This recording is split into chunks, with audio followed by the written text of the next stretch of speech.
여러분, 한국말에 식사하셨습니까? 라는 질문은 어떤 의미를 가지고 있지요? 정말로 밥을 먹었는지 궁금해서 물어보는 게 아니지요. 일종의 인사입니다.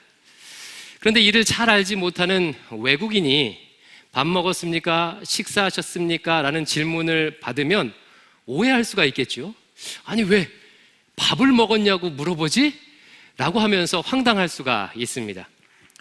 동시대에 살고 있는 외국인도 한국어에 대해 이렇게 오해할 수가 있다면 2000년 전 유대 사회에서 쓰여진 성경을 오늘날 한국 사람이 해석할 때는 오해할 가능성이 매우 높겠죠. 성경은 성경 시대의 문화와 가치관을 반영해서 쓰여진 책입니다. 따라서 당시 시대적 상황, 문화, 가치관, 맥락을 알지 못한 채 지금의 우리의 관점으로 해석하게 되면 오독할 수가 있습니다. 그런 경우들이 정말 많죠. 그중 하나가 오늘 살펴볼 믿음이라는 단어입니다. 복음에는 하나님의 의가 나타나서 믿는 모든 사람을 의에 이르게 한다. 로마서의 주제지요. 오늘은 의에 이르게 하는 믿음에 대해서 살펴볼 텐데요. 여러분, 믿음이 무엇입니까? 믿음. 성경에 보면 믿음이란 단어가 정말 많이 나와요. 그런데 이 믿음의 의미를 해석할 때 21세기를 살고 있는 우리의 선입견을 가지고 해석하면 자칫 곡해할 수 있다는 거예요. 그래서 오늘은요, 믿음에 대한 우리의 오해들을 먼저 다루면서 성경이 말하는 의에 이르는 믿음이 무엇인지를 나누고자 합니다.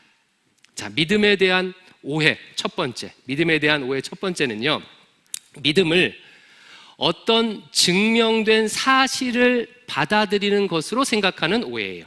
증명된 것을 받아들이는 것.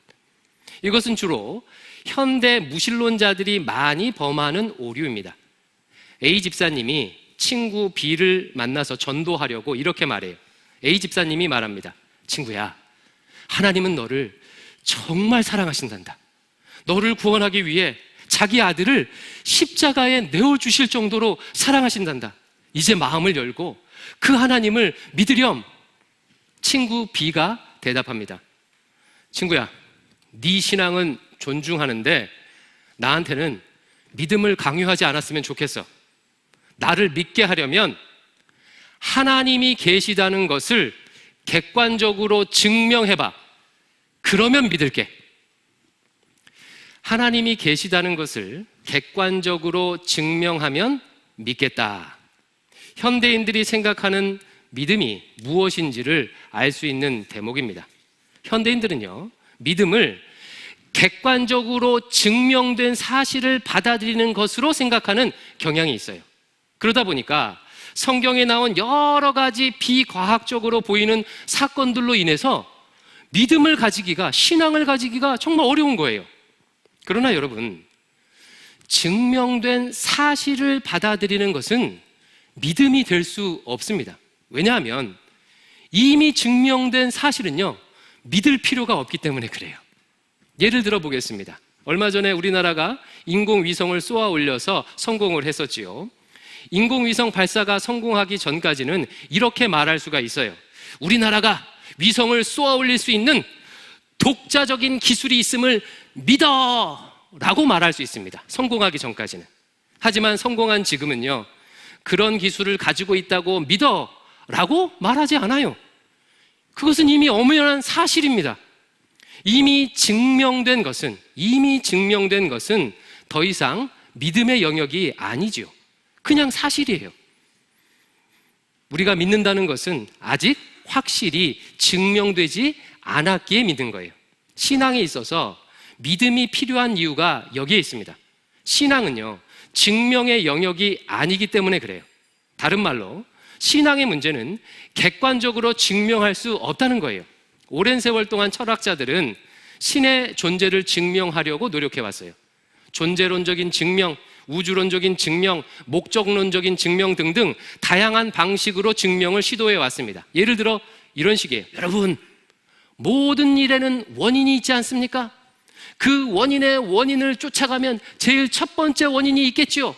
바로 그 제일 처음 원인이 신입니다 라는 방식으로 증명했다는 거예요. 그러나 이런 식의 증명들은 역사 속에서 다 반박이 되었습니다.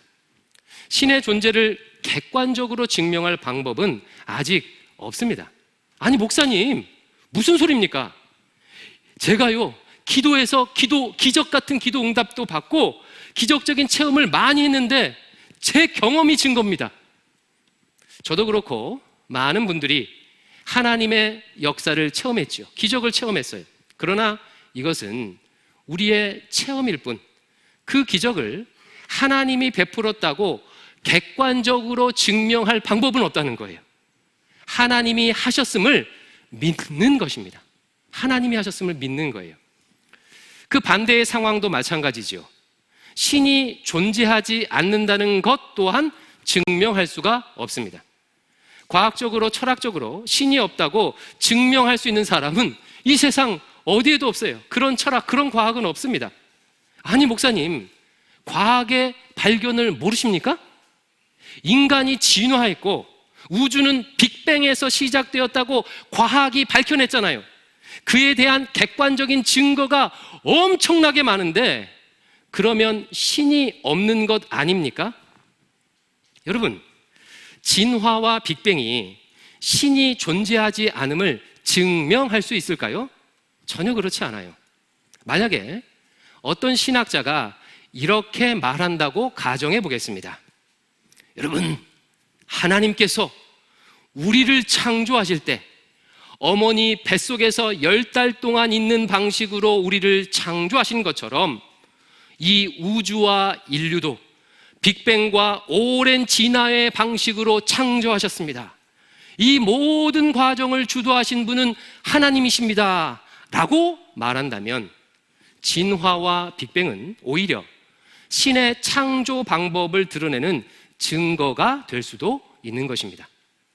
과학은요, 신이 존재하지 않음을 증명할 수가 없습니다. 그러므로 신이 없다고 주장하는 사람도 사실은요, 믿음이 있는 거예요. 믿음이 있는 거예요. 어떤 믿음이에요? 신이 없다고 믿는 믿음이 있는 거예요. 세상에는요, 신이 있다고 믿는 사람과 없다고 믿는 사람만 있을 뿐이에요. 이처럼 신앙이란 증명의 영역이 아니라 믿음의 영역입니다. 신앙이란 믿기 때문에 이해되는 것이지 이해되기에 믿는 게 아니에요. 그러므로 믿음을 논할 때 나는 증명돼야 믿겠다라고 하는 것은 그 말 자체가 말이 안 되는 말이에요. 그냥 나는 신이 없다고 믿어 라고 하는 것이 더 적절한 말입니다. 이게 첫 번째 현대인들의 오해고요. 두 번째, 믿음에 대한 두 번째 오해는요, 내가 원하는 일을 하나님이 이루어 주실 것이라 확신하는 것, 내가 원하는 일을 하나님이 응답해 주실 것이라 확신하는 것을 믿음으로 생각하는 거예요. 이게 오해예요. 앞선 첫 번째 오해가 현대 무신론자들이 자주 범하는 오류라면, 두 번째는요, 현대 크리스천들이 흔히 범하는 믿음에 대한 오해입니다. 한때 한국 교회 안에서는 이런 식의 메시지가 유행한 적이 있었어요. 주로 부흥회 때 많이 있었는데요, 어떤 부흥 강사님이 이렇게 말합니다. 자, 성도 여러분, 아픈 분들 손 들어 보세요. 하나님께서 치료해 주실 줄 믿습니까? 아니, 아멘 소리가 왜 이렇게 작습니까? 그렇게 믿음이 적어서 치료받을 수 있겠습니까? 하나님은 의심하는 자의 기도를 들으시지 않으십니다. 하나님께서 고쳐주실 것을 반드시 믿으십시오. 다시 묻겠습니다. 하나님께서 고쳐주실 것을 믿습니까? 아멘! 여러분, 이 대화를 어떻게 생각하십니까? 이 부흥 강사의 말씀은 하나님께서 우리의 질병을 치료하실 능력이 있음을 강조한다는 측면에서는 매우 긍정적입니다. 하나님께서는 분명 우리의 질병을 치료하실 수 있는 권세와 능력이 있으셔요. 그러나 문제는 뭐냐면 이 치유 여부가 마치 우리의 확신에 달려있는 것처럼 다루는데 문제가 있는 거예요. 이런 식으로 하면요, 치유받은 사람은 믿음이 있는 거고 치유를 못 받은 사람은 믿음이 없는 게 되는 거예요. 이것은 질병뿐만 아니라 다른 일에도 다 적용할 수가 있겠죠. 간절히 바라는 진학과 취직에 실패하거나 사업에 성공하지 못하게 되면 내 믿음이 작아서 하나님을 의심했기 때문이라고 생각하도록 만들 수 있어요. 삶에서 당하는 고난이나 실패가 마치 우리가 믿음이 없어서 당하는 것이라 여기게 만든다는 거예요. 한 목사님의 설교에서 이런 예화를 들은 적이 있습니다. 어떤 시골 교회에 부흥회가 있었어요. 부흥 강사님이 오셔서 이렇게 메시지를 전했습니다. 여러분, 믿음으로 기도하면 응답하십니다. 무슨 일이든 의심하지 말고 믿음으로 기도하십시오. 그러면 반드시 이루어집니다. 예, 비슷합니까? 이 말씀에 도전받은 한 여집사님이 집회 후에 목사님을 찾아가서 이렇게 물었어요. 목사님, 저희 집 앞마당에 아주 큰 나무가 있는데 그것 때문에 골치를 썩고 있습니다. 저 나무를 집 뒷마당으로 옮기고 싶은데요, 이것도 믿음으로 기도하면 하나님께서 응답해 주실까요? 집사님, 성경에 뭐라고 쓰여 있습니까? 겨자씨만한 믿음만 있어도 산을 옮긴다고 하지 않았습니까? 당연히 믿음을 가지고 기도하면 옮겨주시지요. 의심하지 말고 믿음으로 기도하십시오. 이 말씀을 들은 여집사님은 밤새 간절히 기도했어요. 하나님, 저 앞마당에 있는 나무를 뒷마당으로 옮겨주십시오. 산을 옮겨주신 하나님 응답해 주실 줄 믿습니다. 드디어 아침이 밝아 앞마당 문을 탁 열어봤어요. 어떻게 됐을까요? 나무가 그대로 있는 거예요. 화가 난 집사님이 부흥 강사님을 찾아가서 따졌습니다. 그러자 부흥 강사님이 그 집사님에게 이렇게 물었어요.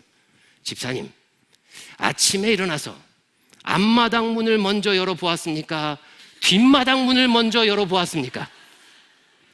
앞마당 문을 먼저 열어보았는데요, 그것 봐요. 믿음이 있었다면 뒷마당 문을 먼저 열어보지 않았겠습니까? 믿음이 없었으니 앞마당 문을 먼저 열어본 거죠. 사랑하는 성도 여러분, 성경이 말하는 믿음은 이런 믿음이 아닙니다.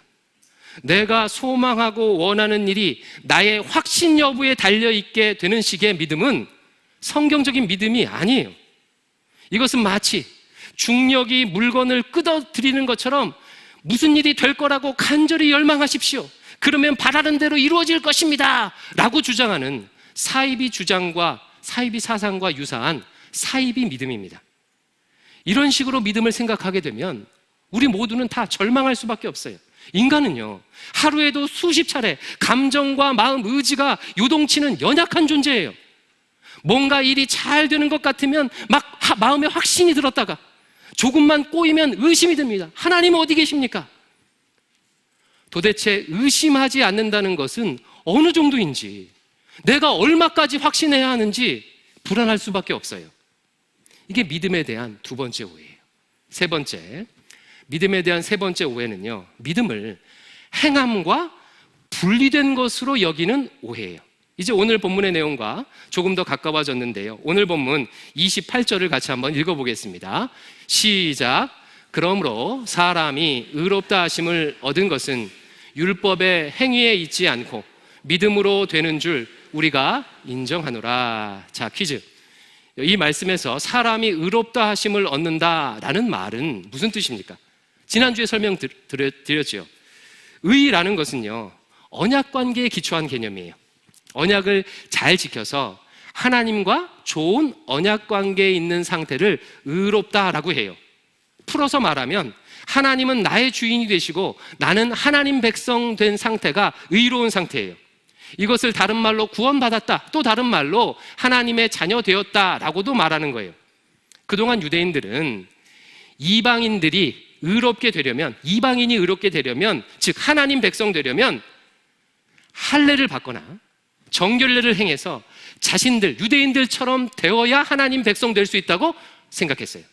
즉 율법을 지켜서 의롭게 된다고 여겼습니다. 28절 말씀은요, 그게 아니라는 거예요. 율법을 가지고 있다고, 할례를 행했다고, 정결례를 지켰다고 하나님 백성 되는 게 아니다. 믿음으로 하나님 백성 된다. 믿음으로 의롭게 된다. 라는 말씀이 28절이에요. 그런데 여러분, 여기서 주의해야 할 것이 하나 있어요. 율법의 행위로 구원받지 않고 믿음으로 구원받는다고 하다 보니까 자칫 믿음에는 행함이, 순종이 없는 것으로 오해할 수가 있어요. 정말 많은 그리스도인들이 믿음과 행함을 분리해서 생각합니다. 그러나 여러분, 야고보에서 뭐라고 말하지요? 같이 한번 읽어볼게요. 야고보서 2장 17절 시작. 이와 같이 행함이 없는 믿음은 그 자체가 죽은 것이라. 행함이 없는 믿음은 죽었다라는 뜻은 행함이 없는 믿음은 믿음이 아니라는 거예요. 그렇다면 율법의 행위, 율법의 행함이 아닌 믿음으로 구원받는다고 할 때 그 율법의 행함, 율법의 행위는 무엇을 의미할까요? 로마서에서는 율법의 행함, 율법의 행위가 두 가지 의미를 가지고 있어요. 첫 번째는 앞서서 살펴본 바와 같이 할례나 정결례를 지켜서 유대인처럼 되는 것을 의미해요. 아브라함의 자손이라는, 혈통적 자손이라는 외적인 표징으로서의 율법의 행위입니다. 그런 외적인 표징이 아니라 믿음으로 하나님 백성 된다고 사도 바울이 지금 웅변하는 거예요. 두 번째 율법의 행위, 율법의 행함이란 공로주의 의미를 가지고 있어요. 공로주의란 쉽게 말하면 이런 거예요. 율법을 열심히 지켜서 일정 이상의 공로를 쌓으면 구원받는다는 생각이에요. 열심히 율법을 지켜서 100점을 넘게 되면, 다 채우면 구원받는다라는 식으로 생각하는 거예요. 공로주의 구원관은 조금만 생각해도 정의롭지 않은 구원관이죠. 예를 들어서 100점의 공로를 쌓아야 구원받는데 어떤 사람이 열심히 율법을 지켰는데 99점까지만 되고 죽었어요. 1점이 모자라서 구원을 못 받습니다. 100점은 구원받는데 99점은 구원을 못 받는 거예요. 이게 정의로운 구원이라고 할 수가 있겠습니까? 율법의 행함으로, 율법의 행위로 구원받지 못한다는 것은 이처럼 율법을 지킨 공로를 쌓아서 구원받지 못한다는 의미예요. 그런데 이런 의미를 잘못 받아들여서 율법의 행위로, 행함으로 구원받을 수 없다고 하니까 믿음과 행함을 분리하는 오해를 한다는 거예요. 여러분, 한번 믿음에서 순종이, 행함이 제거되었다고 한번 생각해 보십시오. 그러면 그 믿음은 어떻게 되냐면 어떤 사실을 마음이나 머리로 동의하는 것에 지나지 않게 됩니다. 어떤 관념을 인정하는 정도가 믿음이 되는 거예요. 행함을 제거해 버리면요. 그래, 예수님께서 나를 위해 죽으시고 부활하셨음을 인정해. 그럴 수 있지. 정도를 믿음이라고 착각하게 된다는 거예요. 성경이 말하는 믿음은 그런 믿음이 아닙니다. 믿음은 그 자체로 순종을 포함하고 있어요. 행함을 포함하고 있어요. 왜냐하면 믿음이란, 여기가 핵심 포인트예요. 믿음이란 예수 그리스도의 주인 되심을 시인하는 것이기 때문이에요. 저를 따라합니다. 믿음이란 예수님의 주 되심을 시인하는 것이다. 이것이 로마서가 말하는 믿음이고 성경이 말하는 믿음의 본질입니다. 로마서에서 믿는다라는 동사가 나올 때는 항상 목적어로 하나님을 취해요. 하나님을 믿는 거예요. 한글 성경에는 이 부분이 잘 드러나지 않지만 원문에는 믿는다고 할 때 하나님을 목적어로 취해요. 즉 성경이 말하는 믿음이란 하나님을 믿는 것입니다. 하나님 자체를 믿는 거예요. 그러면 하나님을 믿는다는 것은 또 무슨 의미입니까? 하나님의 하나님 되심을 믿는다. 하나님의 주인 되심을 믿는다는 의미입니다.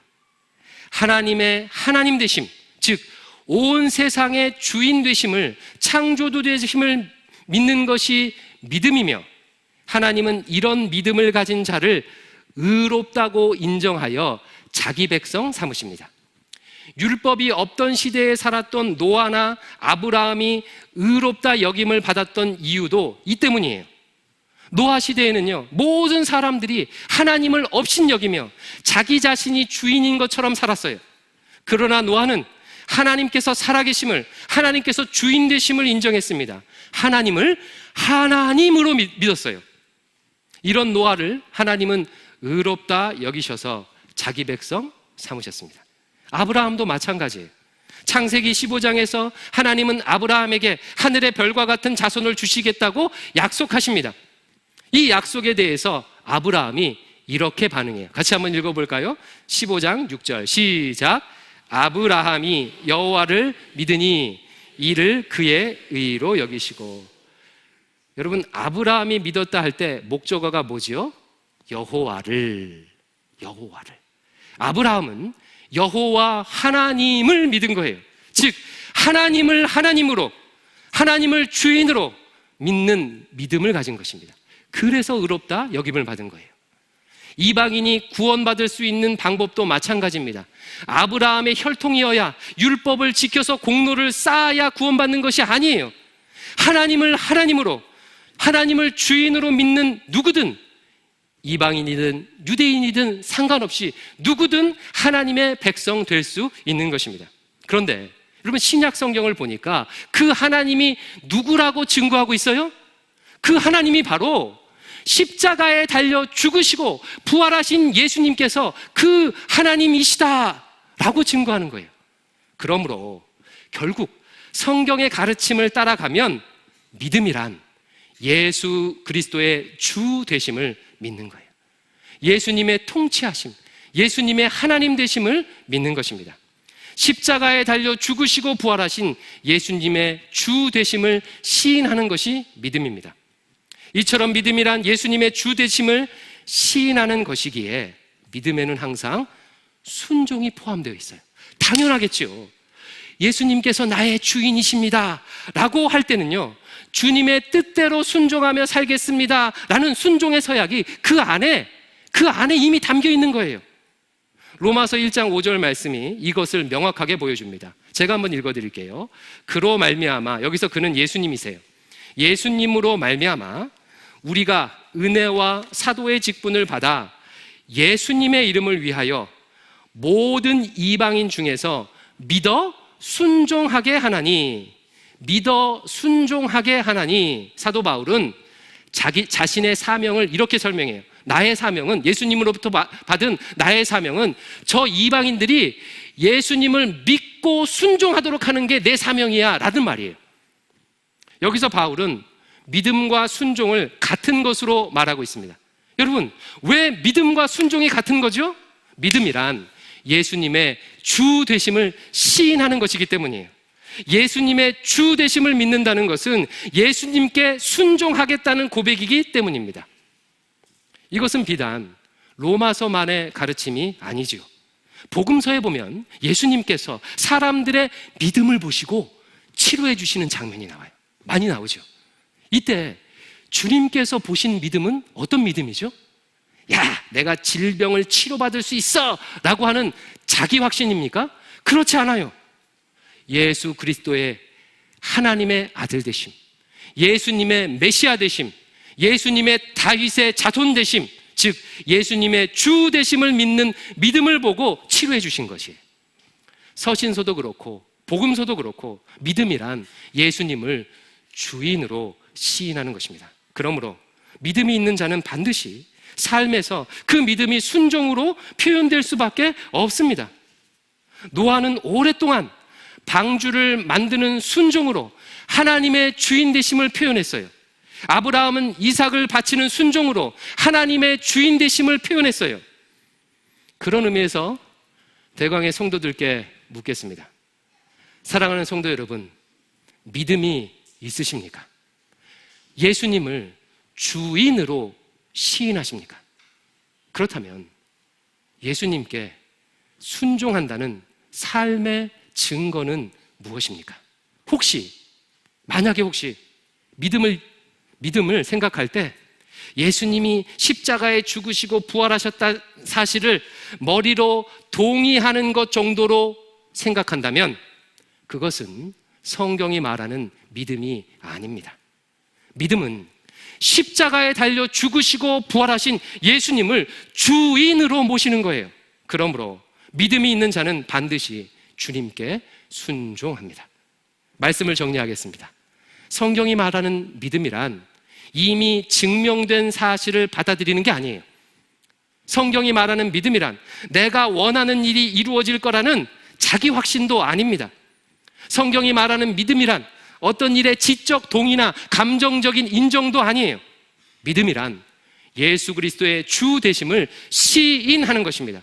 그 안에는 순종이 포함되어 있습니다. 사랑하는 성도 여러분, 어떤 믿음을 가지고 계십니까? 예수 그리스도의 주 되심을 시인하는 순종하는 믿음을 가지시기를 주의 이름으로 축원합니다. 기도하겠습니다. 아버지 하나님, 우리 예수님께서 온 천지를 창조하신 하나님이심을 믿습니다. 십자가에 달려 죽으시고 부활하셔서 하늘과 땅의 모든 권세를 가지신 하나님이심을 믿습니다. 예수님께서 주 되심을 믿습니다. 우리의 고백을 받아주시고 대광의 모든 성도들의 삶에 순종의 증거들이 나타나도록 은혜 베풀어 주시옵소서. 예수님 이름으로 기도드립니다. 아멘.